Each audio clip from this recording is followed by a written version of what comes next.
cornbread. Now, let me show you my beans. These beans are thick. I'm going to lift this up here so it's not too hot, but you can see they are thick, thick. Look at that.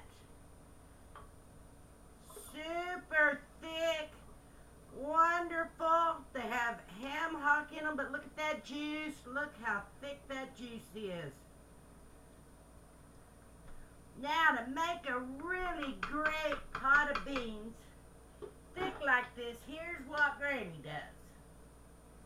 Granny takes her beans and she washes her dried beans, and then she puts them in a pan and covers them with water and lets them sit out overnight.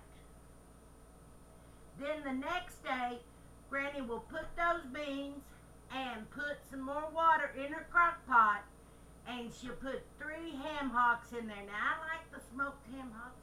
I just think they add that little bit of extra flavor. And I'll add 1 teaspoon of salt, but not until the beans have cooked about 4 hours. Now, when I got all my ham hock, my water, and I cover my beans good, got to make sure you got enough water in there, and my ham hocks, I will cook it on high for 2 hours. Now, at the end of 2 hours is when I go ahead and turn this down to a low heat, because I'm going to cook these babies for at least 24 hours, because I like a good, soft, juicy, lot of juice in them beans. I will cook those for 24 hours. It is absolutely out of this world. Now, after 4 hours, I go ahead and add my salt in and stir it up. Now, Granny only adds a teaspoon of salt, but some people like it a little saltier. But my ham hocks have a little salt in them too, so I don't ever add too much. I can add more later. You can always dress it up with jalapenos, onion, whatever you like to add to your beans. But these are just ham hock beans, salt, and water. Absolutely out of this world. You can see how thick they are. And then I made me a pan. See if you can see this. It's hot. A pan of cornbread. Now, my cornbread, it's a old-fashioned recipe, and it's 2 cups of cornmeal, 4 teaspoons of baking powder, 1/2 teaspoon of salt. Now, I add 1 good round tablespoon of sugar to that, 1.5 cups of milk, 2 large eggs, and 2 tablespoons of the shortening or lard. Now, I prefer lard. I just like the way it does the cornbread. But you know what? Even oil makes a good cornbread. So you do what makes it best for you.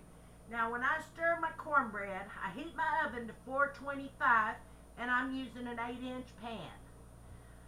I stir my cornbread just enough that everything's mixed together. You don't want to use your mixer, because if you stir up cornbread too much, it gets too light, and you want cornbread to be a little heavier.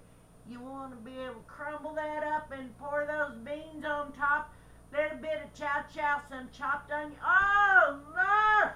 Ah! Talk about good, good. They are out of this world good. This is one of those good staples. Now, when you get through, the great thing about beans, they freeze beautifully. Or, if you want to, you can run them in the blender, in the mixer, and make them like refried beans. Refry them on your stove, put them on with some Mexican food. You got meals for a couple of days. But here at Granny's, I very seldom have beans left. Them guys just love Granny's beans.